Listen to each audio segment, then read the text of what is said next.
Ya, sebelum memulai perkuliahan, seperti biasa saya panggil dulu namanya satu persatu ya.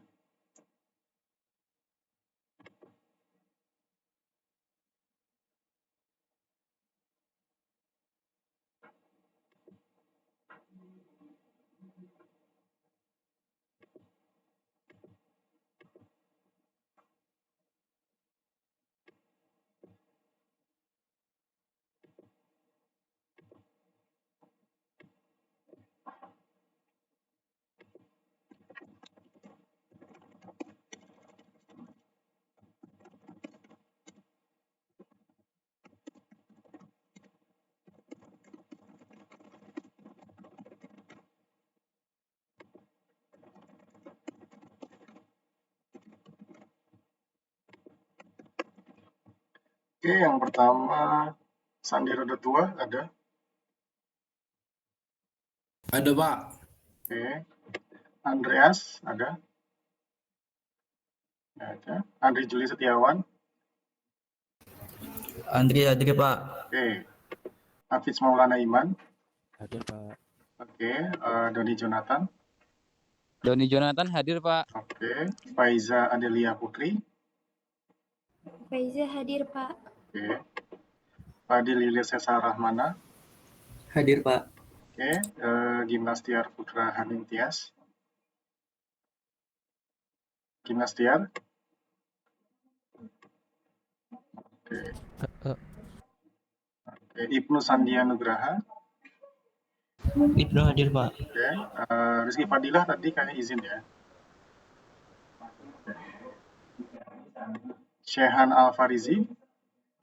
Hadir, Pak. Oke, Ricky Ronaldo Hutagal. Hadir, Pak. Oke, Yafi Adin Rohman. Yafi. Oke, nggak ada. Ilian Taufik Anugrah. Hadir, Pak. Oke, Zaki Setiawan. Zaki hadir, Pak. Oke, Ajun Susilo Wardani. Ajun hadir, Pak. Oke, Muhammad Alizar Wafa. Hadir, Pak. Oke, Raihan Guci Yusri Putra. Rehan hadir, Pak. Oke, Zulfa Hamdi. Hadir, Pak. Afifuddin Jaya Laksana. Hadir, Pak. Oke, Aziz Railia Aksan. Aziz Railia Aksan nggak ada ya. Oke, Sabita Amnan Ghaffar. Hadir, Pak. Oke, Ananda Brilian Mukti. Hadir, Pak. Oke, Andito Rizky Pratama. Andito hadir, Pak. Oke, Zahid Al Ansori. Hadir, Pak. Oke, ya. Ya, jadi itu apa namanya daftar hadir untuk pertemuan hari ini. Dan sebenarnya nanti kita juga akan berbicara tentang gambaran besar ya, gambaran besar tentang perkuliahan sistem kendali kontinu. Dan kali ini mungkin saya akan gunakan MATLAB untuk membantu kita memahami bagaimana sih sebenarnya kuliah sistem kendali kontinu. Karena memang saya menyadari bahwa mata kuliah ini termasuk cukup sulit ya, karena apa? Karena ada begitu banyak persamaan matematika yang kadang-kadang sepertinya agak susah untuk dibayangkan bagaimana sih analisisnya di dunia nyata ya. Jadi kita nanti akan menggunakan MATLAB ya, dan kita akan gunakan berbagai macam tipe numden ya di sini, dan lalu kita akan melihat bagaimana analisis dari sistem.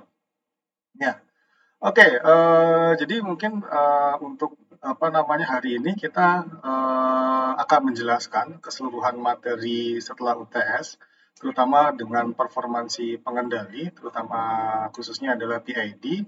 Karena apa? Karena sebenarnya sasaran dari kuliah ini adalah bagaimana cara kita memahami sistem secara umum, kestabilan itu apa, ya, kestabilan itu apa, dan osilasi itu apa. Ya. Karena apa? Karena sebenarnya sistem itu secara umum bisa jadi dari awalnya itu tidak stabil. Ya. Jadi nanti saya akan kasih contoh sistem yang bisa jadi awalnya itu tidak stabil, mungkin seperti ini. Nah, jadi sistem bisa jadi membutuhkan suatu pengendali. Karena apa? Karena awalnya tidak stabil. Dan kenapa bisa dibilang tidak stabil? Karena dia tidak menuju ke nilai konvergen tertentu. Ya, ini kita lihat respon saja dari dari sebuah sistem yang kita anggap tidak stabil ya. Karena apa? Karena dia tidak menuju ke nilai tertentu. Nanti kita lihat di grafik scope ini. Oke, ini kita pakai multitexter dulu ya.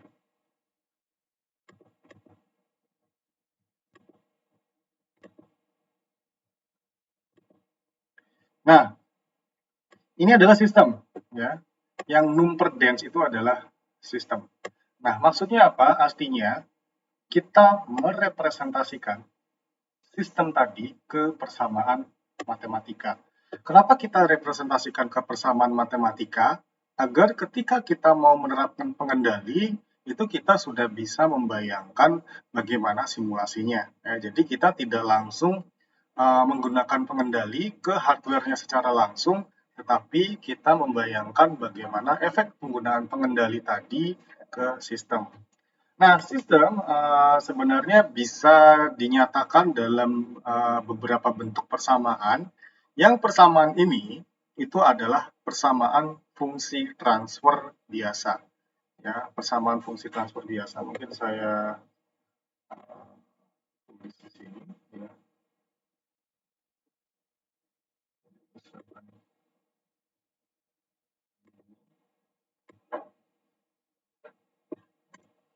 Persamaan itu biasanya adalah persamaan fungsi transfer yang biasanya itu adalah merupakan perbandingan antara output dan input. Ya. Sehingga persamaan fungsi transfer itu perbandingan antara output dan input dalam domain frekuensi atau Laplace. Ya, sebenarnya mungkin kalau Anda belum familiar dengan Laplace, itu adalah materi di matematika teknik, di mana Anda akan mempelajari bagaimana mengkonversi domain ya, dari domain waktu ke domain frekuensi. Jadi, misalkan dalam domain frekuensi, persamaannya adalah 1 per S tambah 1, maka di dalam domain waktu, kita tinggal melihat ke tabel ya, bagaimana bentuk persamaan 1 per S tambah 1 tadi diubah ke dalam bentuk domain waktu, yaitu E pangkat min 1 kali T. Nah, kita lihat ya, jadi semuanya itu ada korelasinya. 1 per S tambah 1 dalam domain waktu adalah E pangkat min T. Artinya apa? Ketika kita perbesar nilai T-nya sampai tak hingga, ya, berarti nanti hasilnya adalah E pangkat min tak hingga, itu adalah 0. Ya. Dalam kalkulus, E pangkat min yang sangat besar itu menuju ke 0. Nah, persamaan fungsi transfer ini adalah representasi atau gambaran fungsi matematika dari sistem dalam bentuk perbandingan output dan input. Ini bukan satu-satunya cara kita menyatakan sebuah sistem dalam persamaan matematika. Yang lebih populer adalah state space atau ruang keadaan. State itu artinya keadaan, space itu adalah ruang. Jadi persamaan state space itu adalah bentuk lain yang lebih populer dan sangat populer ketika kita ingin merepresentasikan sistem di dalam sebuah persamaan matematika. Ya. Tapi di sini untuk dasar sistem kendali kita belum masuk ke state space atau ruang keadaan, kita baru masuk ke persamaan fungsi transfer atau fungsi alih. Dari mana Anda dapatkan persamaannya? Dari mana Anda mendapatkan nilai misalkan kok tiba-tiba dapat 1 per S tambah 1 ya? Itu didapatkan dari turunan persamaan matematika yang dulu dipelajari sebelum UTS. Ya, kalau misalkan Anda ingat, sebelum UTS, Anda mencari hubungan antara output dan input untuk rangkaian listrik, misalkan. Ya, kenapa? Karena untuk rangkaian listrik itu kita bisa membayangkan seandainya inputnya dikasih nilai berapa, itu outputnya akan menunjukkan nilai berapa. Itu adalah sesuatu yang simple, ya. Jadi kalau misalkan inputnya dikasih tegangan 5 volt, lalu ada resistor masing-masing 1K dan 1K, kita ngambil outputnya di 1K, maka persamaan outputnya itu kalau tadi resistornya terhubung secara seri adalah menggunakan prinsip pembagi tegangan, yaitu 1 per 1 tambah 1 dikali 5 volt sama dengan 2,5 volt, atau output per inputnya itu adalah suatu persamaan yang kayak bentuk konstanta. Karena apa? Karena ketika kita menggunakan persamaan dalam bentuk rangkaian seri, resistor masing-masing 1K, maka hubungan output dan input itu adalah time invariant, ya, tidak tergantung waktu. Ya, jadi dulu harusnya di mata kuliah matematika teknik sudah ada istilah time invariant atau time variant yang tergantung sama waktu atau yang tidak tergantung sama waktu. Kalau hubungan rangkaian listrik antara tegangan dengan output yang kita hubungkan dengan resistor biasa itu outputnya tidak akan tergantung dari waktu. Berapapun nilai inputnya, outputnya akan selalu setengah dari nilai input seandainya resistor yang dihubungkan adalah berbentuk seri dan nilainya contohnya adalah 1 kilo ohm dan 1 kilo ohm. Tetapi dalam banyak kasus, sistem itu adalah tergantung dari waktu. Tergantung pada saat kapan kita mengukur nilai outputnya terhadap input. Itu dinamakan time variant. Artinya apa? Artinya, misalkan Anda menghubungkan rangkaian listrik ya dari power supply, lalu ada resistor dan juga kapasitor, Anda akan melihat bahwa nilai tegangan di kapasitor itu akan semakin lama semakin besar sampai nilai maksimal. Karena apa? Karena dari power supply dia akan mengisi elektron ke masing-masing ke salah satu kutub kapasitor, ya, dan karena elektronnya itu diisi di salah satu kutub kapasitor, maka akan timbul beda potensial antara kutub kapasitor yang satu dengan kapasitor yang lain, dan perbedaan potensial yang besar itu akan menimbulkan perubahan tegangan. Semakin banyak elektronnya, maka perubahan potensialnya atau beda potensialnya juga akan semakin besar. Nah, mungkin kita balik lagi ya. Jadi itu adalah cara kita mendapatkan fungsi transfer. Cara kita memperoleh persamaan dalam domain Laplace yang SS itu semua. Ya. Kenapa? Karena biasanya orang-orang ketika sudah masuk ke analisis kendali, itu dia hanya fokus di persamaan fungsi transfer sistemnya saja. Dia tidak lagi fokus membayangkan itu fungsi transfer dapatnya dari mana. Dia langsung dapat nilai fungsi transfernya, lalu kita berusaha analisis menggunakan berbagai macam metode. Ya, oke. Nah, jadi ini adalah asal dari fungsi transfer. Dan seperti yang sudah disampaikan di bab 6 kemarin, ya, fungsi transfer itu ada orde. Ya. Ada orde 1, orde 2, orde 3, dan seterusnya. Yang biasa kita pelajari adalah sistem orde 1 dan orde 2. Apa itu orde? Orde itu menyatakan pangkat tertinggi dari penyebut S pada penyebut. Ya. Jadi misalkan ada persamaan 1 per S kuadrat tambah sekian. Ya kita nggak peduli lagi tambah sekiannya berapa, tetapi S tertingginya adalah 2, S pangkat 2, sehingga kita menyebut sistem itu memiliki orde 2. Kalau 5 per S tambah 1, S pangkat tertingginya adalah 1, berarti ordenya adalah orde 1. Kalau 5 per S pangkat 7 tambah 5 S pangkat 6 tambah 5 S pangkat 2 tambah 5 S tambah 1, itu berarti ordenya adalah orde 7. Tetapi memang kita nggak akan sampai membahas orde sebanyak itu. Pada prinsipnya, sistem itu memang bisa direpresentasikan ke bentuk orde yang bisa jadi berbeda. Karena kita hanya melihat perbandingan output dan input, lalu kita berusaha menyederhanakannya, itu dinamakan reduce rank. Ya. Kita membuat ordenya lebih kecil karena akan lebih mudah dianalisis, tetapi sebenarnya persamaan output dan input itu masih bisa direpresentasikan dalam orde yang lebih kecil. Tapi oke, itu pengertian order ya. Jadi kita lihat bahwa yang namanya pembilang dan penyebut ya, itu adalah bentuk fungsi transfer ya. Dan untuk fungsi transfer dalam sistem kendali ini, pangkat tertinggi dari penyebut itu harus lebih besar dari pangkat tertinggi pada pembilang. Ya, jadi misalkan saya tulis contohnya adalah ini, S tambah 1 per S tambah 3, S tambah 7, S tambah 12. Artinya ini adalah sistem dengan order 3.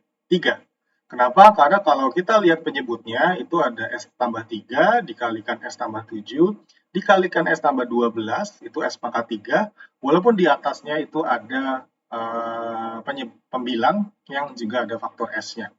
Ini kita sebut sistem dengan order 3. Kalau sistem dengan order 2 berarti pangkat rendahnya adalah S kuadrat. Nah, itu adalah persamaan sistem. Ya, persamaan sistem karena apa? Karena sistem itu memiliki persamaan yang beda-beda. Sistem satelit, misalkan menggunakan sesudah kita analisis menggunakan persamaan fisis ya, kita dapatkan fungsi transfernya.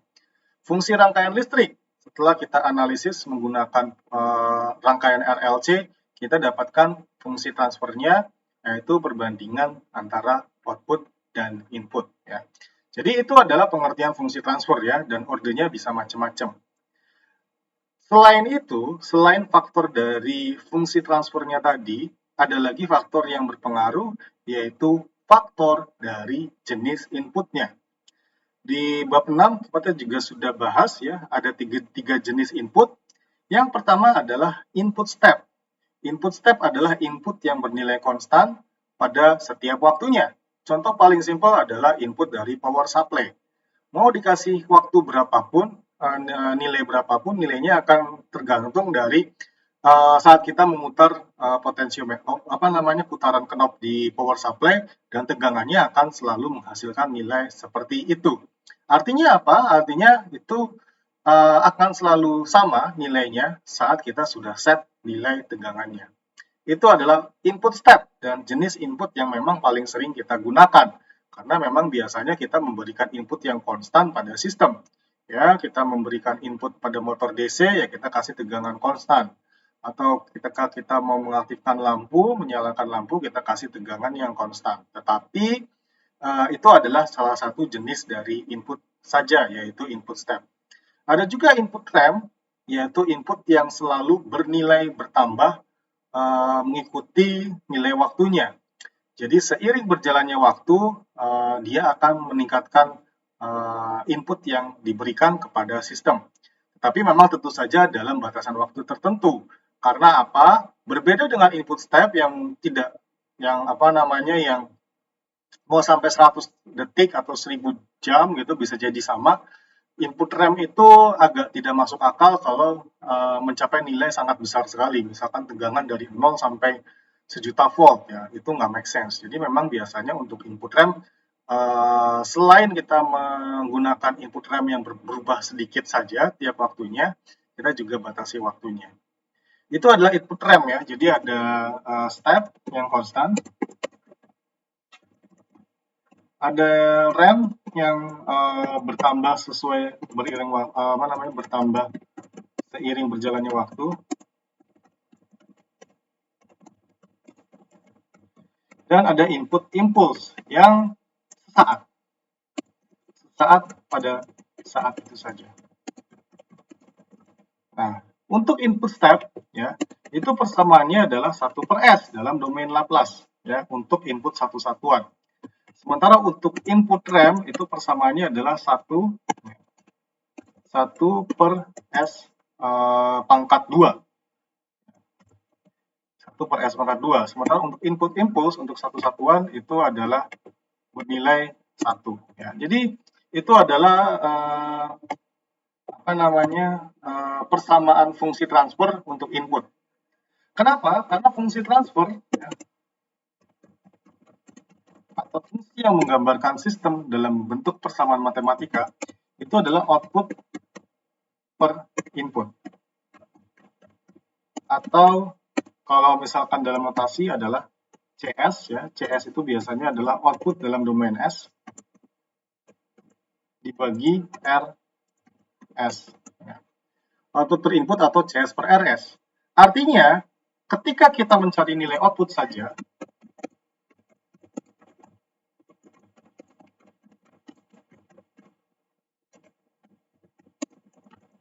maka output CS itu sama dengan fungsi transfer dikali dengan input atau fungsi transfer dikali RS.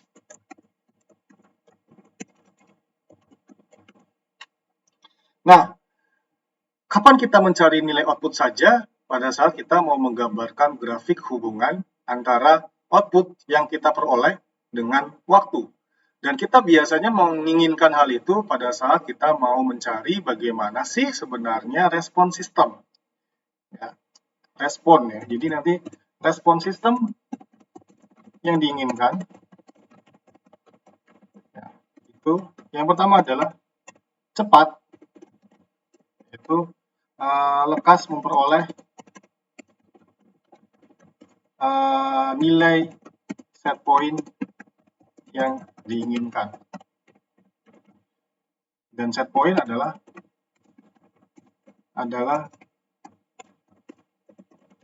target output sistem ya, target ya. Misal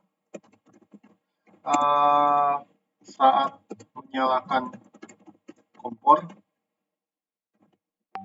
set point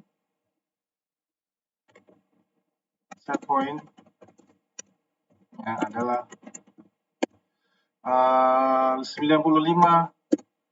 derajat Celcius ya. Artinya ya, respon yang cepat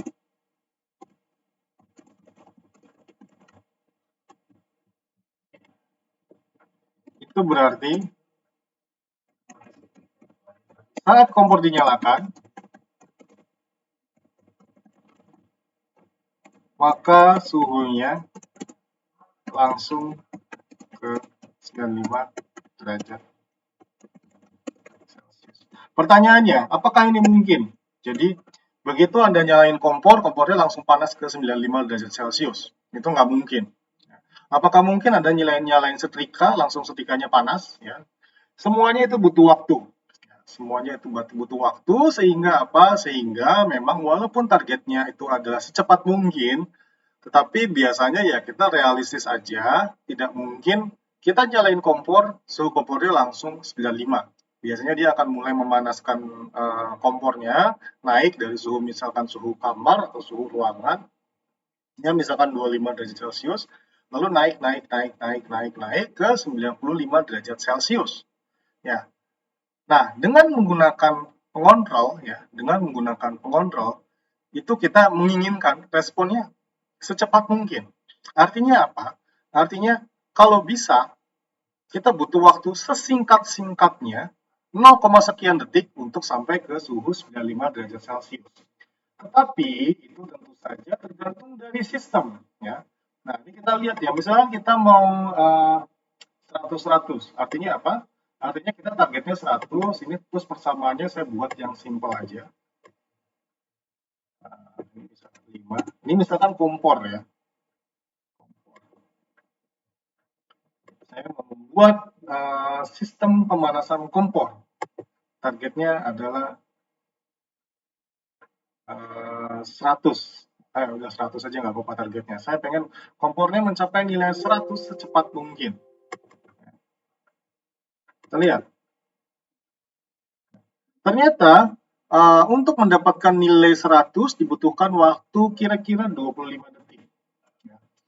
Kita tidak merasa puas karena apa? Karena saya pengen, misalkan Anda kerja di industri tata boga, dan Anda butuh suatu sistem yang bisa memproduksi pizza sebanyak-banyaknya, dan pizza itu kalau butuh waktu untuk mengawasinya sampai 25 detik, itu kelamaan. Ya.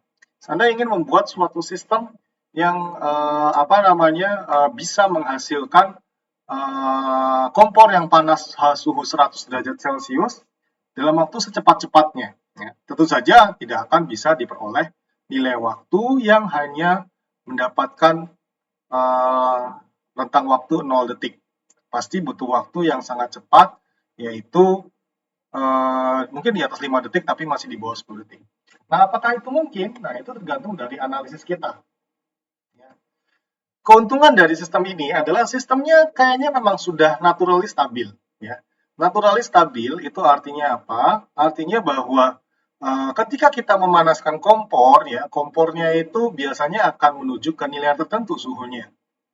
Tidak akan mungkin kompornya tiba-tiba panas memanaskan sampai suhunya 1000 derajat Celcius, ya itu nggak mungkin. Atau naik terus sepanjang waktu suhunya naik sampai tidak terkendali.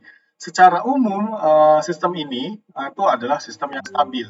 Ya, tetapi apa? Tetapi yang paling kita pentingkan di sini adalah kita ingin meningkatkan respon. Ya.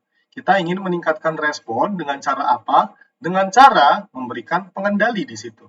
Ya. Dan pengendali untuk sistem kendali dasar itu harus selalu closed loop. Nah, ini adalah bentuk closed loop. Kita membandingkan nilai set point ya, di set point tadi dengan nilai pengukuran dari sensor ya. Jadi ini ceritanya adalah sensor suhu ya. Jadi sensor suhu tadi dikembalikan ke set point awal untuk dibandingkan, lalu kita hitung perbedaan antara target, misalkan targetnya tadi 100 derajat Celcius dengan hasil pengukuran suhu. Misalkan target 100 lalu hasil pengukuran hanyalah 90, maka sistem tadi akan mengurangkan nilai 100 tadi dengan 90 yang dinamakan error, dan dengan menggunakan pengendali kita ingin membuat sistemnya memiliki respon yang paling bagus. Ya. Oke, sekarang kita buat sistem yang tadi sama ya, yang 5S tambah 1, misalkan untuk pembuat pizza tadi. Nah, ini 5, ini 1. Nah, kita lihat ya, kita mau pakai PID ya. Nah, permasalahan utama adalah kita nggak tahu, kalau PID kan proporsional integral derivatif, kita nggak tahu sebenarnya sistem ini bagusnya P-nya berapa, konstanta proporsionalnya berapa, konstanta integralnya berapa, sama konstanta derivatifnya berapa, kita nggak tahu. Makanya sebenarnya kita belajar ini biar kita bisa merancang pengendali yang paling pas. Misalkan saya buat proporsionalnya 100. Kita lihat sistem ya. Jadi ini tanpa pengendali seperti ini responnya. Ini adalah respon tanpa pengendali. Sementara respon dengan pengendali, pada saat pengendalinya P kita buat 100 adalah seperti ini. Apakah sistem ini bagus? Wah, sistem ini bagus sekali. Ya. Sistem ini bagus sekali karena apa? Anda bisa lihat bahwa waktu yang dibutuhkan untuk mencapai nilai 100 itu ya sekitar 1 detik ya. Ya walaupun nggak make sense, ya tapi nggak apa-apa, kita belajar untuk membayangkan sistem dulu. Ya. Jadi sistem tanpa pengendali butuh waktu 25 detik untuk apa? Untuk mencapai nilai yang kita inginkan. Sistem dengan pengendali P yang bernilai 100 tadi yang kita masukkan secara acak, ternyata untuk mencapai nilai 100 derajat Celcius itu hanya butuh waktu, kita lihat di simulasi adalah sekitar 1 detik ya, walaupun kenyataannya di dunia real yang nggak mungkin. Tapi permasalahan muncul. Anda bisa lihat di sini, ini targetnya 100. Anda bisa lihat di sini, ini targetnya 100. Sementara dia stabilnya bukan di 100, tetapi misalkan di sini adalah nilai yang stabilnya ada di 98. Ya. Nilai stabilnya ada di 98 atau 99. Artinya, set point Anda tidak tercapai. Ya. Set point Anda tidak tercapai. Karena keinginan yang kedua adalah walaupun sistemnya secepat mungkin, selain itu, mungkin jangan 95 ya, kita buat sama aja dengan 100 tadi. Ya, kita buat sistemnya sampai ke 100 tadi. Jadi tadi udah cepat ya. Tadi sudah cepat, tetapi ternyata nggak sampai nggak sampai 100 ya. Jadi selain itu nilainya harus pas 100, nilai pada waktu stabil. itu harus pas 100. Jadi kita lihat tadi, yang tanpa pengendali itu adalah yang ini. Delaynya bisa sih sampai 100, tetapi dia lama, butuh waktu. Lalu setelah itu, oh ya, saya pakai pengendali P, konstanta proporsionalnya. Saya buat 100 nilainya. Akhirnya responnya memang cepat, tapi kita bisa melihat di sini dia tidak mencapai nilai suhu yang diinginkan. Sehingga apa? Itu berbahaya. Anda sedang membuat usaha kuliner yang mensyaratkan pizzanya dimasak pada suhu sampai 100 derajat Celcius. Ternyata nggak sampai segitu, tentu saja akan mengurangi kualitas dari pizza tadi. Sehingga Anda lihat, oh ya sudah, kalau gitu kita coba pakai pengendali, tambahkan tadi, pengendali integral ya. Pengendali integralnya 10 nilainya ya. Kita lihat bagaimana responnya. Ya, tadi, jadi kita sudah tahu ya, kalau pengendali proporsional, itu nilainya meningkatkan kecepatan tetapi masih ada error steady state. Kita pakai integral. Hasilnya adalah seperti ini. Nah,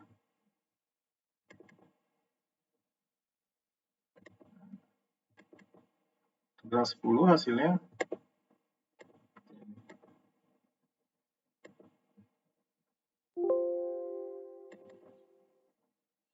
Ya, hasilnya sudah bagus ya. Kita lihat dengan menggunakan pengendali integral itu dia sudah mencapai nilai yang diinginkan.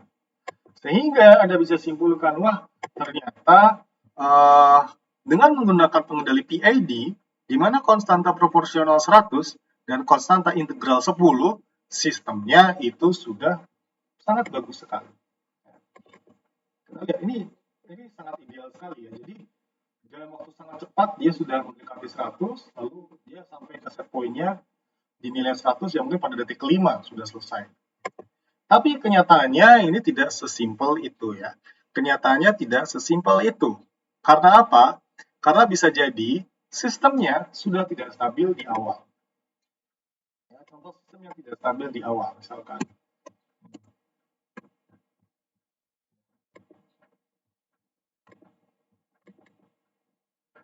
Kalau tadi enak, kita cuma manasin kompor, kita pakai pengendali proporsional dan integral, sudah sesuai. Lalu bagaimana untuk sistem ya? Misalkan tadi bukan pengendali kompor, suhu kompor, tetapi pengendali yang lain ya. Pengendali yang lain itu artinya pengendali yang memang secara naturali dia tidak stabil. Artinya tidak menunjukkan nilai tertentu. Seperti ini. Ya. Nilainya berosilasi terus-menerus ya. Ini adalah suatu sistem yang sangat jelek responnya. Anda membayangkan Anda set point-nya di 100 ya. Misalkan Anda menggunakan kompor lain tetapi kompornya itu sudah agak-agak rusak atau sudah tidak sesuai spesifikasi awal karena sudah lama dipakai. Tetapi kompornya itu harganya mahal sehingga Anda membayangkan kayaknya kalau beli baru mahal. Bagaimana kalau kita tambahkan pengendali saja ya untuk membuat sistem kompornya stabil. Nah, di sini dia sistemnya itu sebenarnya kalau osilasi itu belum tentu dia tidak stabil ya. Bedakan. Sistem tidak stabil artinya dia tidak menuju nilai konvergen ke nilai tertentu. Kalau dia osilasi tetapi lama-lama dia konvergen ke tujuan nilai tertentu, itu masih bisa dinyatakan sebagai sistem yang stabil. Tapi saat dia berosilasi tidak menunjukkan nilai tertentu, itu sistemnya tidak stabil. Bisa jadi nggak osilasi, tapi dia nilainya naik terus, ya. Itu sistem nggak stabil. Contoh yang nilainya naik terus mungkin kita buat seperti ini.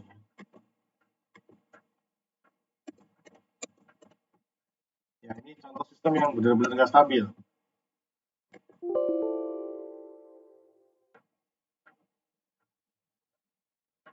Oh, ini harus lebih kecil, dia nggak bisa apa namanya.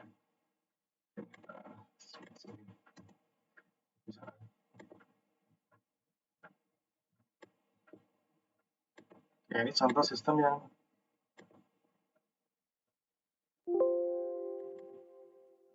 masih sama kayak tadi ya, masih nggak stabil.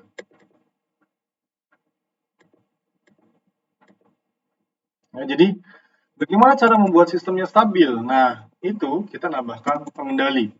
Nah, ini lebih menantang karena apa? Karena kita nggak tahu ya, apakah dia bisa distabilkan dengan pengendali atau tidak.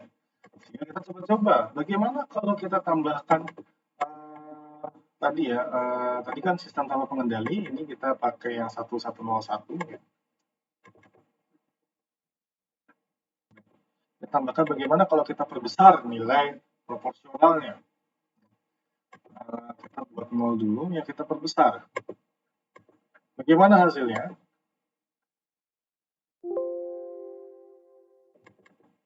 Nah, ini malah makin nggak karu-karuan bentuknya, ya.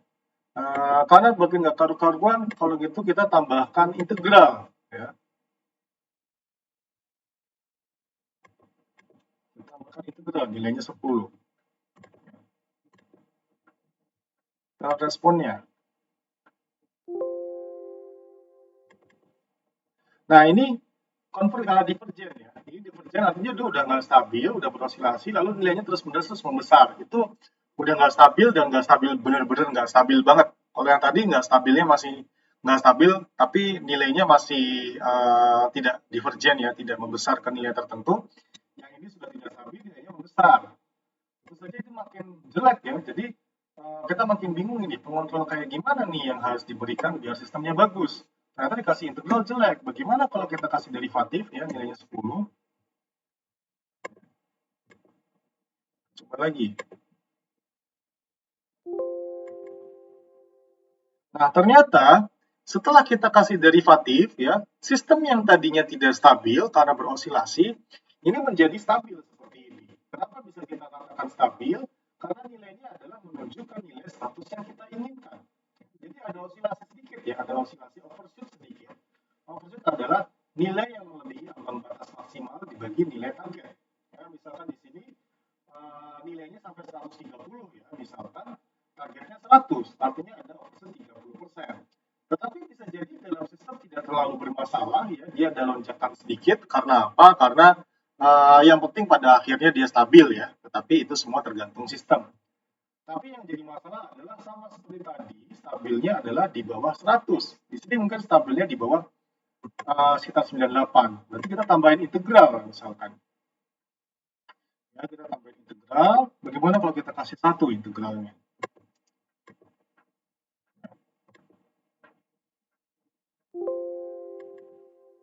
Nah, ini sudah mendingan. Tapi kayaknya masih lamaan nih. Gimana kalau integralnya kita bikin 5?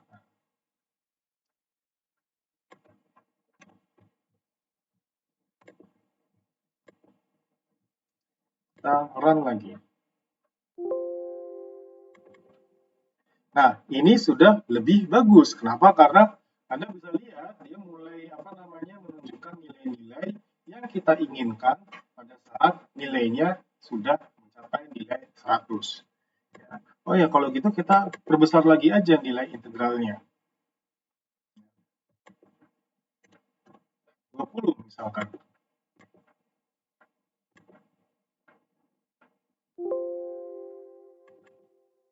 Nah, ini lebih bagus lagi ya. Jadi kita bisa lihat sistemnya semakin cepat, responnya semakin bagus, tapi kelemahannya ada overshoot di sini yang makin lama makin besar. Di sini mungkin nilainya udah sampai 35% overshootnya. Nah, tentu saja yang harus kita perhatikan adalah ini adalah tantangan kita bersama. Jadi kita lihat sistemnya kalau tidak pakai pengontrol itu adalah bentuknya seperti ini. Ketika kita memberikan pengendali yang tepat ya pada kompor rusak tadi dengan nilai proporsional 100, integral 20 dan derivatif 10, ternyata respon yang dihasilkan itu bagus ya, relatively bagus ya. Bagus itu seperti apa? Dia cepat, tidak ada nilai error steady state atau perubahan perbedaan nilai target dengan nilai yang terjadi, dan overshootnya nggak terlalu besar. Cuma dalam beberapa kasus, misalkan dalam mungkin pembuatan makanan, itu jangan sampai ada overshoot. Kenapa? Kalau ada overshoot, itu nanti makanannya rusak. Nah, itu jadi kita nanti akan harus mencari pengendali lagi yang tidak mempermasalahkan, aduh nggak apa-apa deh responnya lambat ya, yang penting jangan ada overshoot. Nah, kita harus cari lagi jenis-jenis pengendali tadi. Nah, itu adalah tantangan kita pada saat kita merancang pengendali di sistem dasar di sistem kendali kontinu ini, yaitu mencari parameter proporsional, integral, dan derivatif yang paling bagus untuk mendapatkan respon output yang kita inginkan ya. Anda bayangkan Anda masak pizza, tapi ketika kompornya dinyalakan, dia nyampe ke 200 derajat Celcius lagi, lalu ngedinginin lagi, mati nyala kompornya, pas nyala sampai 200, lalu dia mati lagi kompornya sampai 0, suhunya nyala lagi 200, mati lagi 0, ya itu tidak akan membuat pizzanya matang dengan baik. Ya.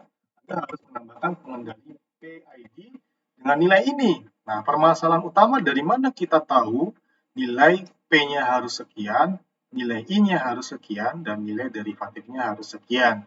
Nah, ini kita nanti akan menganalisis ya tingkat kestabilannya menggunakan teorema root kemarin ya. Jadi ada root locus, ada root. Root itu yang tidak berganti tanda di sebelah kiri. Anda nanti bisa lihat di video sebelumnya, itu sudah pernah diterangkan. Ya, kalau tidak mengerti bisa langsung tanya. Tapi pada prinsipnya, memang pada langkah awal kita harus menganalisis kestabilan dari sistem untuk memastikan bahwa sistemnya itu bisa dikendalikan atau tidak. Kenapa? Karena kalau misalkan sistemnya tidak stabil, ya percuma kita mau ngasih model apapun. Tujuan kita adalah mendapatkan nilai output yang stabil dulu, lalu setelah kita memastikan outputnya bisa stabil atau menuju ke nilai tertentu, maka kita tinggal mengotak-atik nilai proporsional, integral, dan derivatifnya pada nilai yang paling sesuai, paling bagus, dan paling pas untuk sistem kita. Nah, yang perlu ditekankan ya, jadi misalkan ya stabilnya harus seperti ini, tidak ada tidak ada error steady state ya. Jadi ada error steady state atau perbedaan nilai target ya, tadi targetnya 100 ya, dan nilai kenyataan pada saat sistem stabil. Itu adalah error steady state. Jadi pada saat stabil, itu suhunya ya harus sesuai dengan target. Kalau stabilnya di 97, 98, berarti ada error steady state sekitar 2%. Itu tidak kita inginkan. Ya, itu adalah prinsip dari pengendalian. Ya. Tetapi, setiap sistem sistem itu memiliki prioritas yang berbeda. Ya, setiap sistem itu memiliki prioritas yang berbeda. Ada yang pengen cepat, ada yang butuh respon cepat, tidak mempermasalahkan osilasi,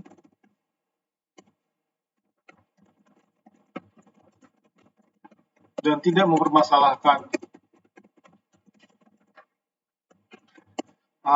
error steady state. Ya, yang penting cepat aja. Ya, yang penting cepat. Kenapa? Karena ini misalkan kita ngambil contoh makanan, dia butuh masak yang bisa ngasilin sebanyak-banyaknya, misalkan goreng cireng atau goreng tahu bulat, mau suhunya agak gosong dikit nggak apa-apa gitu kan, naik dikit agak gosong dikit nggak apa-apa, tapi harus cepat responnya biar tahu bulat atau cireng yang digoreng itu bisa sebanyak-banyaknya ya. Dan kalau permasalahan misalkan suhunya nggak pas, nggak apa-apa, misalkan cireng itu bagusnya digoreng pada suhu 100 derajat Celcius.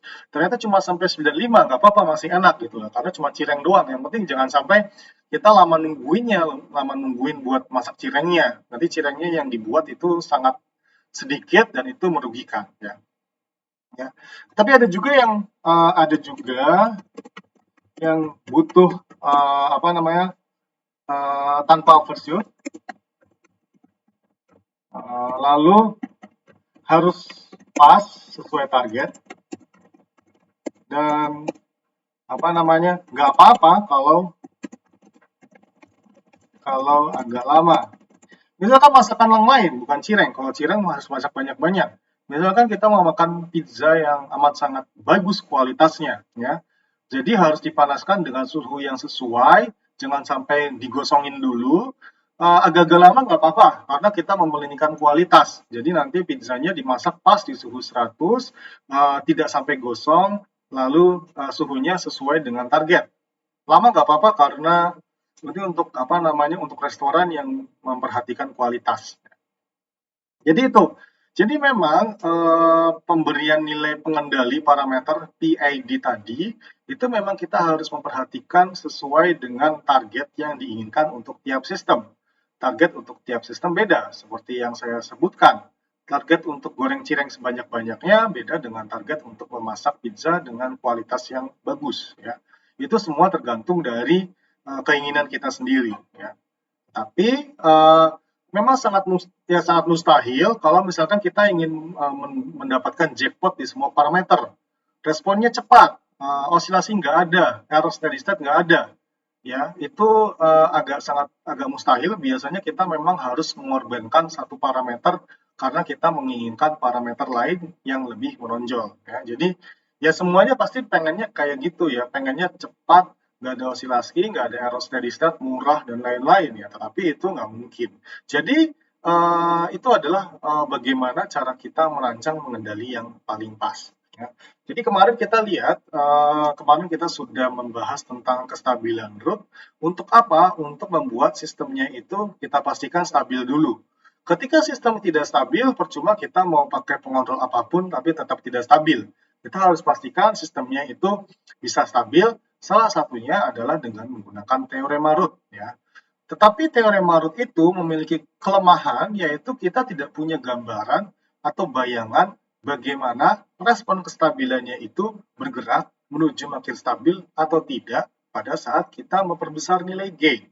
Ya. Nilai gain atau nilai penguatan itu biasanya kita kasih nilai setting tertentu ya yang digunakan untuk menganalisis bagaimana respon sistem ketika gain-nya atau penguatannya itu diperbesar. Nah, kita lalu belajar tentang root locus ya. Belajar root locus ini lebih abstrak lagi daripada yang teorema root tadi.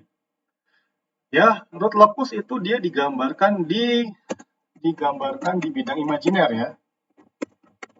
Di bidang imajiner. Jadi ada sumbu real, ada sumbu imajiner. Ada sumbu real ya yang kiri kanan dan sumbu imajiner yang kanan atas. Kita tahu bahwa kalau letak akarnya di atas dan di bawah, ya, semakin besar nilai imajinernya, ya,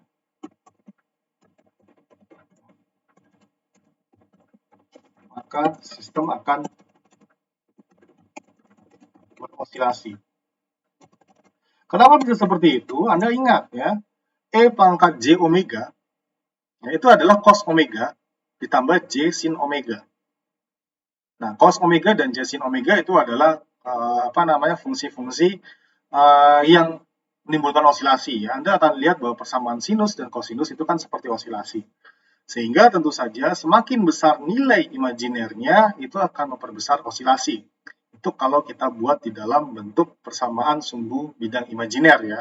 Kenapa? Kalau letaknya di akarnya itu di atas, itu makin berosilasi. Tetapi jika letak akarnya di kiri sumbu imajiner, sistem stabil.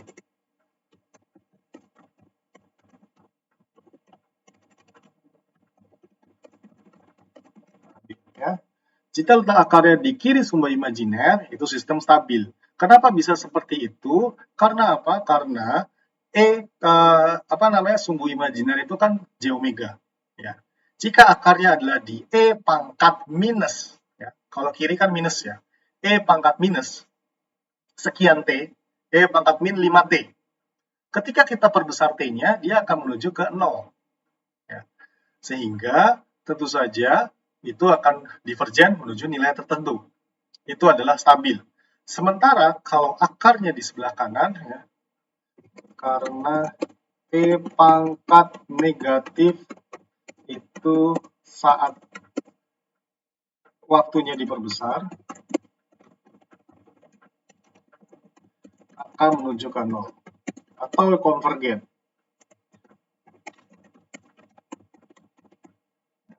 Sementara jika letak akarnya di kanan sumbu imajiner, sistem tidak stabil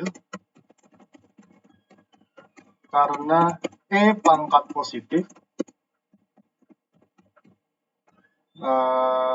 saat waktunya diperbesar, ini kan positif T atau negatif T, saat waktunya diperbesar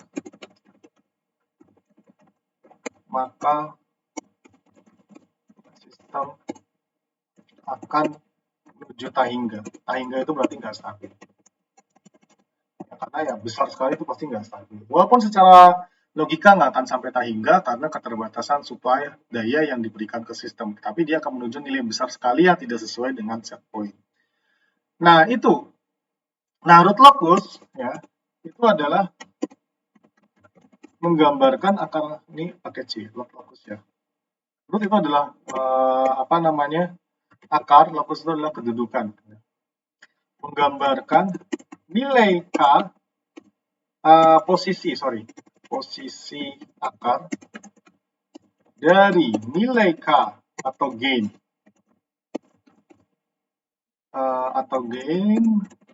sama dengan 0 yang diperbesar terus menerus sampai menuju Tahingga. Nah tentu saja Anda akan tahu ya bahwa kalau misalkan menggunakan teorema root, Anda bisa ngitung satu-satu ya, Anda bisa ngitung satu-satu, tetapi Anda tidak punya bayangan bagaimana sih posisi akar-akar itu ketika K-nya diperbesar atau kita ubah-ubah ya. Kita nggak punya bayangan posisi akar-akar itu ketika kita ubah-ubah nilai K-nya. Tentu saja hal itu membuat kita tidak bisa memiliki intuisi terhadap sistem kita yang kita rancang menggunakan pengendali PID tadi. Nah, tentunya kita membutuhkan suatu bayangan terhadap sistem yang membuat kita bisa paham sistem tadi itu karakteristiknya seperti apa. Dan karakteristik itu bisa digambarkan dengan menggunakan root locus pada saat kita menggambarkan sistem tadi di bidang imajiner menggunakan kriteria-kriteria yang sudah kita buat sebelumnya. Ya. Jadi akar kedudukan itu selalu dimulai dari pol atau saat K sama dengan 0 menuju 0 yaitu saat K sama dengan Tahingga ya menuju Tahingga. Saya bilang Tahingga atau menuju Tahingga. Dan ada satu saja nilai yang di sebelah kanan sumbu imajiner pada K tertentu itu percuma. Karena apa? Langsung tidak stabil. Walaupun di tempat lain dia masih stabil. Nah, pol itu apa? Pol adalah penyebut dari fungsi transfer. Ya, misalkan tadi, fungsi transfer ini, S tambah 1 per S tambah 3 dikalikan S tambah 7 kali S tambah 12, polnya ada 3, yaitu di min 3, min 7, dan min 12. Ya, min 3, min 7, dan min 12. Yaitu yang membuat S tambah 3 sama dengan 0, maka S-nya di min 3, S tambah 7 sama dengan 0, S-nya di min 7, S tambah 12 sama dengan 0, S-nya di min 12. Dan zeronya ada 1, yaitu di min 1. S tambah 1 sama dengan 0, S sama dengan min 1. Nah, kita bisa lihat di sini, untuk pada posisi K awal, yaitu K sama dengan 0, dia masih stabil karena apa? Karena letak polnya itu ada di sebelah kiri sumbu imajiner semua, yaitu di min 3, min 7, dan min 12. Tetapi kita tidak punya bayangan, ya. Kita tidak punya bayangan saat nilai K-nya atau gain, nanti kan kita kasih pengendali proporsional, mungkin plus integral derivatif ke sistem, kita nggak punya bayangan apakah dia akan terus stabil selama nilai dari K-nya itu kita perbesar. Ya. Sehingga tentu saja kita jadi bertanya-tanya gimana ya caranya biar kita bisa tahu bagaimana kestabilan sistem itu pada saat apa? Pada saat kita menggunakan menggunakan sistem yang kita mau analisis bagaimana tingkat kestabilannya. Ya. Tentu saja ini membuat kita harus menggambarkan root locusnya. Ya. Membuat root locusnya, dan itu bisa jadi nggak sesimpel itu ya. Kita coba lihat ada bisa nggak di sini.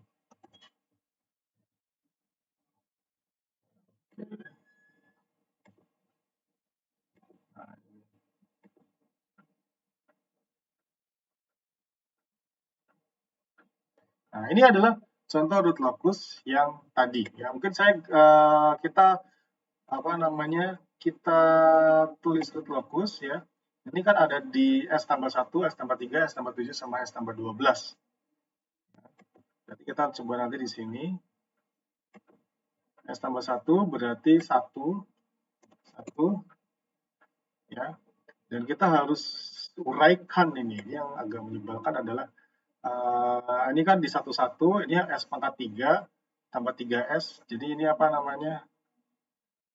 kita harus menguraikan ini menjadi suatu bentuk persamaan polinomial biasa ya. Kita harus uraikan itu menjadi bentuk persamaan polinomial biasa, dan kita harus hitung dulu ya bagaimana bentuk S tambah 3 ya. S tambah 3 dikalikan S tambah 7 dikalikan S tambah 12 itu untuk untuk persamaan polinomialnya ya. Berarti kan itu kan S kuadrat tambah 7S ditambah 12S ditambah 84 ya dikalikan dengan S tambah 3 ya. Dan itu tentu saja adalah S pangkat 3 ditambah 7S pangkat 2 tambah 12S kuadrat tambah 84S ya, ditambah 3S kuadrat ditambah 21S ditambah 36S ditambah 252 ya. 84 kali 3 itu adalah 252. Jadi itu hasilnya adalah S pangkat 3 tambah 10S kuadrat ditambah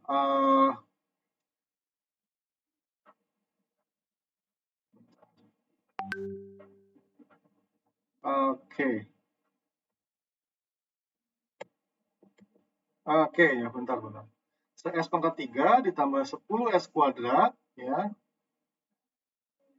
ditambah 12S kuadrat ditambah 84S ditambah 21S tambah 36S tambah 252 sama dengan S pangkat 3 ditambah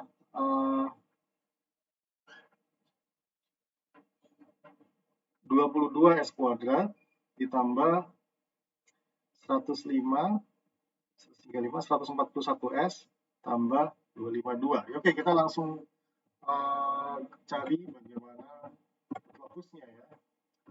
Ini adalah 1, 2, 141, lalu 252. Kita lihat bagaimana penggambaran root locusnya. Ini seperti ini. Artinya apa? Anda akan bisa lihat ini adalah penggambaran root locus untuk sistem tadi.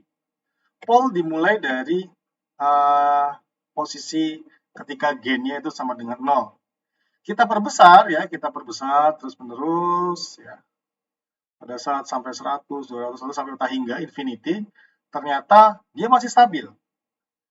Tetapi untuk pol yang ini, ketika kita perbesar, dia juga tetap stabil, tapi makin berosilasi. Demikian juga di sini, ketika kita perbesar ya, dia makin stabil, tetapi kita lihat dia makin berosilasi. Dari mana kita tahu dia berosilasi? Dari overshoot di sini yang besarnya sampai 77%. Ya. Yang besarnya sampai 77% artinya apa? Artinya dia sangat besar osilasinya. Tentu saja dari sini kita bisa tahu bahwa sistemnya itu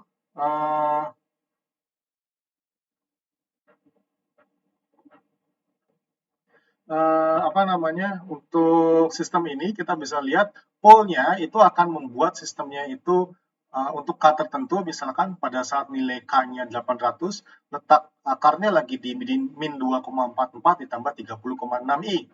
Pada saat itu faktor redaman atau zeta-nya itu adalah 0,0794 ya. Kalau faktor redamannya mendekati 0 itu dia makin osilasi, kalau mendekati 1 dia mulai stabil, tapi kalau besar sekali di atas 1 itu dia akan sangat lamban responnya. Nah, ini overshoot-nya adalah 77,8% ya, 77,8%. Artinya apa? Artinya nilai yang melampaui nilai set point itu mencapai 77,8%. Sehingga dari sini kita bisa punya bayangan, oh kalau gitu enaknya kita ngambil nilai K berapa ya? Kita ngambil nilai K berapa, itu kita bisa lihat bahwa kita pengen membuat sistemnya itu jangan sampai dia terlalu besar osilasinya, ya kita tinggal pilih overshoot-nya yang kecil. Tapi masalahnya adalah di sini belum diapa-apain, ya, belum diapa-apain, itu overshoot-nya udah 56%. Ya. Belum diapa-apain, overshoot-nya udah 56%. Artinya apa? Artinya kita harus menambahkan pengendali di sini. Ya, kita tambahkan pengendali di sini. Apakah bentuknya integral, derivatif, dan lain-lainnya? Kita nanti bisa analisis di sini menggunakan root locus. Nah, itu adalah bagaimana cara kita menggambarkan sistem menggunakan root locus. Ya, kemarin kita juga sudah belajar, ya, tetapi memang kalau misalkan kita menggunakan analisis secara detail, itu memang harus menggunakan langkah-langkah yang sudah ditetapkan sebelumnya. Tetapi di sini saya berusaha untuk memberikan gambaran apa sih yang dimaksud dengan root locus. Ya. Oke, kita sekarang coba sistem yang lain. Ya. Sistem yang lain, misalkan fungsi transfernya adalah seperti ini. Ya, fungsi transfernya adalah seperti ini. Ya. Kita run. Kita tambahkan pengendali, misalkan pengendali derivatif, ya, KS. Ya. Jadi nanti salah satu S-nya hilang. Terus ternyata jadi kayak gini responnya. Artinya apa? Ketika K besar, malah overshoot-nya mengecil. Ya. Ketika K-nya diperbesar, overshoot-nya mengecil. Sehingga ketika ditambahkan pengendali tadi, misalkan pengendali S, ternyata ketika diperbesar malah bagus responnya. Sehingga kita bisa lihat, oh kalau gitu ya, kita cari saja nilai K yang membuat sistemnya itu bagus. Yaitu pada saat kapan? Ya, pada saat nilai K-nya itu adalah sekitar 30. Ya, karena pada saat K-nya nilainya sekitar 27,4, ya, mendekati 30, nilai faktor redamanya itu adalah 1, cukup ideal, dan overshoot-nya adalah 0. Ya. Dari sini kita bisa tahu, oh ya udah, kalau gitu kita perbesar saja terus K-nya sampai nilainya adalah di sekitar 27, ya. Lalu setelah itu kita akan lihat responnya juga akan semakin bagus, dan itu semua terjadi ketika kita tambahkan pengendali derivatif di sini yang sifatnya adalah menghilangkan pol. Tapi apa yang terjadi kalau kita tambahin pengendali integral, ya? Misalkan kita dapatkan pengendali seperti ini. Hasilnya seperti apa? Kita bisa lihat di root locus, ya. Kita bisa lihat di root locus. Hasilnya seperti ini, ya. Ketika kita tambahkan pengendali integral, ya, nggak peduli nilai K berapapun, dia langsung nggak stabil. Kenapa bisa dinyatakan nggak stabil? Kita bisa lihat di sini, akarnya itu langsung berada di sebelah kanan bidang. Pada saat gainnya 0, dia letak akarnya sudah di 1,8 plus 2,56 I. Diperbesar dia makin ke kanan, makin nggak stabil. Sehingga kita lihat, oh ternyata menambahkan pengendali integral membuat sistem semakin bermasalah. Itu nggak cocok. Ya. Akhirnya ya, kita tetap menggunakan, oh sistem ini ternyata memang cocok menggunakan pengendali derivatif karena menghilangkan salah satu pol. Ya. Seperti itu adalah penggambaran root locus. Jadi kalau sebelumnya Anda harusnya sudah belajar bagaimana sih cara penggambaran root locus, ada saat magnitude, ada syarat sudut datang, sudut pergi, lalu titik potong dengan sumbu real, lalu titik breakaway, ya, yang minggu kemarin sudah belajar. Sekarang saya sebenarnya ingin memberikan suatu gambaran untuk menerjemahkan gambar yang kita peroleh. Ya. Gambar seperti ini jelas jelek. Kenapa gambar ini jelek? Karena yang kita inginkan adalah di sebelah kiri sumbu bidang, dan kalau bisa tidak ada akar-akar imajiner biar dia tidak berosilasi. Tetapi untuk kasus ini dia bahkan terletak di sebelah kanan bidang semua untuk K berapapun. Ini sistem yang jelek. Oke, lalu kita kasih contoh-contoh sistem yang lain. Misalkan ada sistem lain yang bentuk persamaan fungsi transfernya seperti ini. Ya, kita coba lihat root locusnya. Nah, kita lihat, wah ternyata untuk root locus yang seperti ini, dia itu paling bagus, itu terletak di sini. Kenapa? Karena kalau terletak di sini, dia responnya cepat. Dia jadi sistem yang makin ke kiri, itu responnya makin cepat. Kalau agak ke kanan, itu responnya makin lambat. Ternyata ketika kita letakkan nilai gain-nya di 14, ya, dia overshoot-nya cuma 3,76%, artinya kecil ya. Jadi nilai melebihi nilai batasnya cuma di sekitar 3,76%. Faktor redamanya 0,7 udah sangat bagus ya. Dan yang terpenting adalah dia cukup cepat dan kita tidak ingin memperbesarnya terus-menerus. Ketika kita perbesar, maka overshoot-nya juga akan makin lama makin membesar sampai 50. Ya, kita bisa lihat, oh ya kita pilih K-nya di sini saja ya. Lalu setelah kita pilih nilai K-nya di situ, ya kita tinggal menerapkan gain atau pilihan nilai K yang kita peroleh ke pengendalian yang kita berikan. Ya. Jadi kita bisa lihat di sini, analisis root locus yang ada di sini itu memudahkan kita untuk menentukan nilai K berapa yang cocok diterapkan untuk sistem. Ya. Jadi kita bisa lihat lagi, oke, kita kasih contoh sistem yang lain ya. Kita kasih contoh sistem yang lain, misalkan 87 seperti ini. Ya. Ada sistem yang fungsi transfernya ini. Kita lihat bagaimana responnya. Nah, ini responnya adalah seperti ini. Artinya, wah ternyata sedikit saja dia diperbesar dari bentuk polnya. Ya. Ketika nilai gain-nya itu adalah di atas berapa di sini? 14 misalkan. Ketika nilai gain-nya di atas 14, dia menembus ke sebelah kanan sumbu imajiner. Artinya sudah langsung tidak stabil. Wah, kalau gitu memang kita harus membatasi nilai gain-nya di bawah 10 atau di bawah 12. Ya, di sini. Kenapa? Karena kalau misalkan gain-nya sudah 16, 15 saja, dia letak akarnya sudah dia ada di 0,0398 tambah 2i. Artinya dia sudah di sebelah kanan sumbu imajiner. Itu artinya apa? Artinya nggak stabil. Jadi kita menghindari gain atau penguatan yang lebih besar daripada 16,9 berdasarkan analisis root locus ini. Ya, lalu kita lihat, oh ya, kalau gitu kita tambahin pengendali derivatif untuk menghilangkan salah satu pol yang ada di sini. Ya, kita hilangkan pol ini. Ya. Kita lihat bagaimana sistemnya ketika kita gunakan pengendali derivatif. Ya, kita lihat responnya. Wah, ternyata dia jadi stabil. Ya, kita bisa lihat. Untuk setiap K itu tidak ada yang berada di sebelah kanan sumbu imajiner. Ya, kita bisa lihat, oh kalau gitu kita cek nilai K-nya bagusnya berapa ya. Oh, kita lihatnya di sini aja, dari sini ya, kayak di sini kita cek. Itu jangan sampai di atas 2. Ya. Kenapa kalau di atas 2? Kalau di atas 2 dia mulai berosilasi. Ya, jadi kita bisa lihat ketika gain-nya di atas 2,05 itu dia akarnya sudah bergerak ke atas dan ke bawah. Artinya apa? Kalau sudah bergerak ke atas dan ke bawah itu udah mulai muncul overshoot atau osilasi. Kenapa seperti itu? Karena akar-akarnya sudah ada yang ada di bagian sumbu imajiner yang menyebabkan sistemnya pada persamaan matematika adalah E pangkat min J omega sekian. Nah, itu adalah cos omega tambah J sekian omega ditambah nilai real. Itu adalah tentu saja menyebabkan terjadinya bentuk sinusoidal yang menggambarkan terjadinya osilasi. Itu root locus. Lalu oke, sekarang kita coba bentuk lain, misalkan ada persamaan yang gini. Bagaimana root locusnya? Nah, ini juga bermasalah karena langsung di sebelah kanan sumbu imajiner ya. Lalu kita kita perbaiki dengan menambahkan derivatif 1.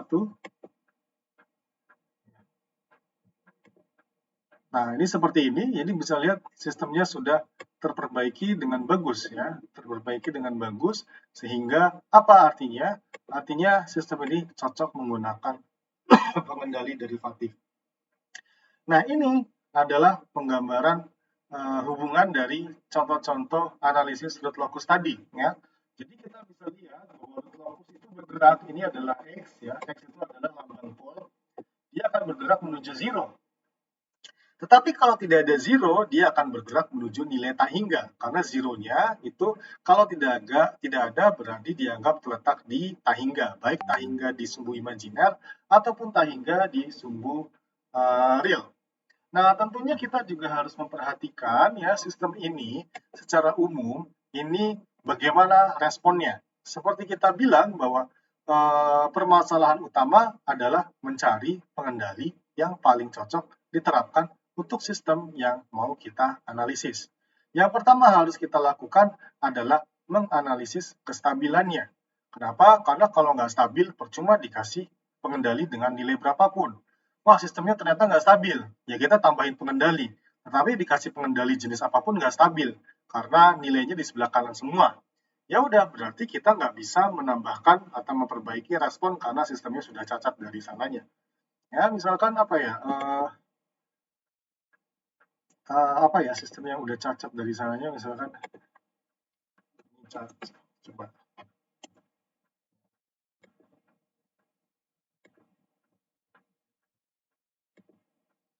Nah, sistem ini. Aduh, ini sistemnya belum apa-apa di sebelah kanan. Gimana kalau kita tambahin pengendali apa namanya? Derivatif.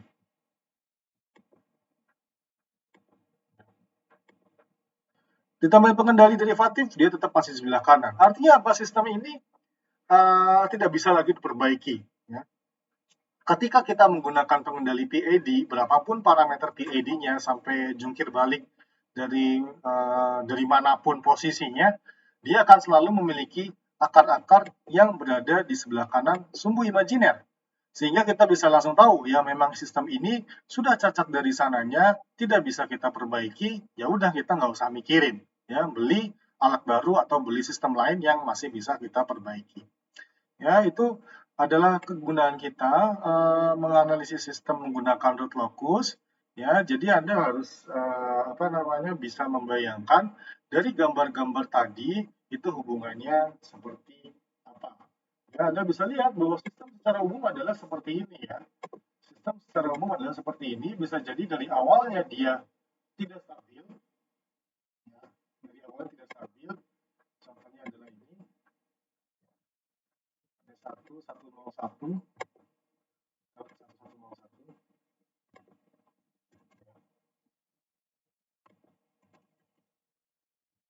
Seperti ini.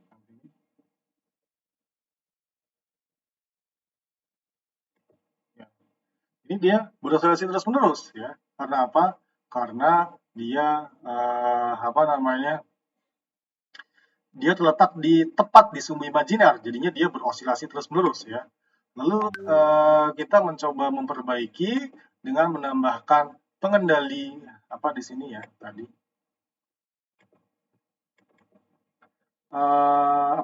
Integral derivatif. Jadi kita mungkin bisa jadi nambahin kita contoh nambahin integralnya seperti ini nanti.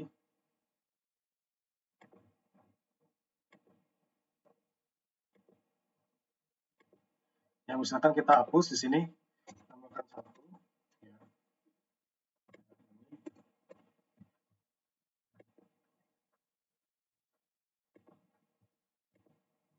Nah, jadi seperti ini ya.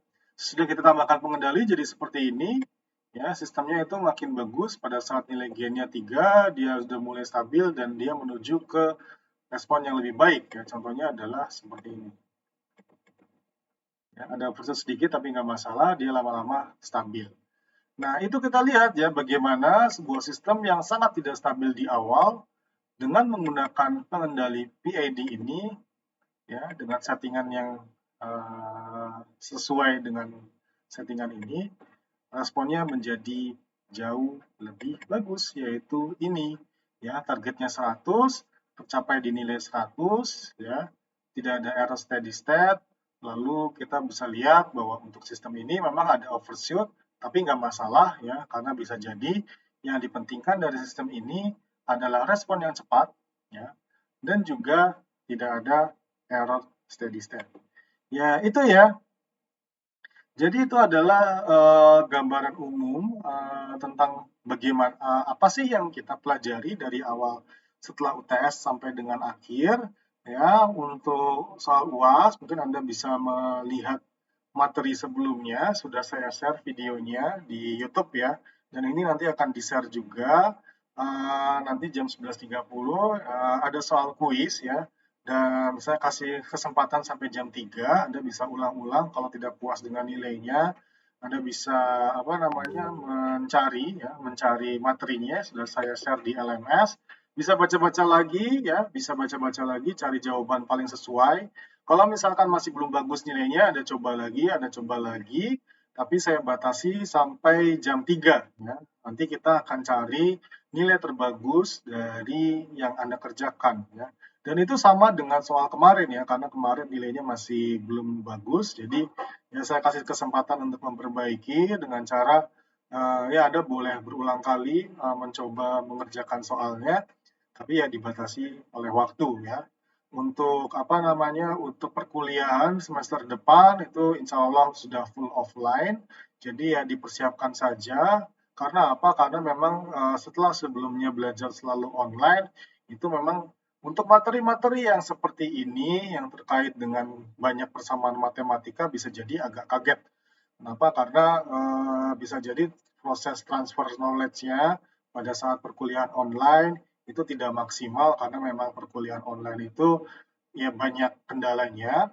Tetapi mudah-mudahan nanti semester depan saat sudah mulai offline dan Anda juga sudah mulai menggunakan peralatan laboratorium dan juga sudah berinteraksi dengan teman-teman Anda di kelas, ya Anda juga akan bisa lebih in tune dengan bagaimana kegiatan perkuliahan yang seharusnya dilaksanakan di perguruan tinggi. Karena apa? Karena memang proses transfer knowledge sebelumnya bisa jadi tidak optimal karena online. Ya, mudah-mudahan nanti setelah mengikuti perkuliahan offline, hal-hal yang mungkin agak susah dipahami, itu akan lebih mudah untuk dipahami, sehingga nanti kita bisa lebih mengoptimalkan proses transfer knowledge-nya. Ya, oke. Ya, mungkin itu untuk materi hari ini. Ada pertanyaan? Silakan.